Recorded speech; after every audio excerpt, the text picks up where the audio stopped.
যদি মনে করে তাদের পক্ষে এই কাজ করা সম্ভব নয়, তাহলে পরে এই মুহূর্তে আপনার আনুষ্ঠানিকভাবে মিটিংয়ে বসে দিন তারিখ ঠিক করে যারা পারবে তাদেরকে আসার পথ সুগম করে নির্বাচনের ব্যবস্থা করে।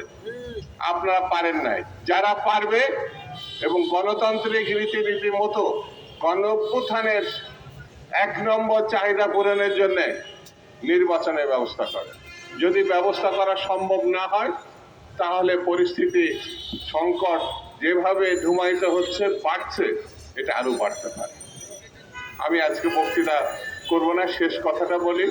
আপনাকে ফুলের মালা দিয়ে আমরা বরণ করেছি, আপনাকে আমরা বিদায় জানাতে চাই ফুলের মালা দিয়ে।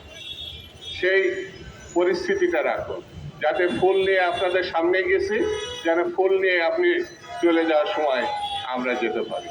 এই কথাটা আপনি যদি মাথায় রাখেন তাহলে দেখবেন সংকট আর সংকট না, এটা খুব সহজেই দূরীভূত হবে।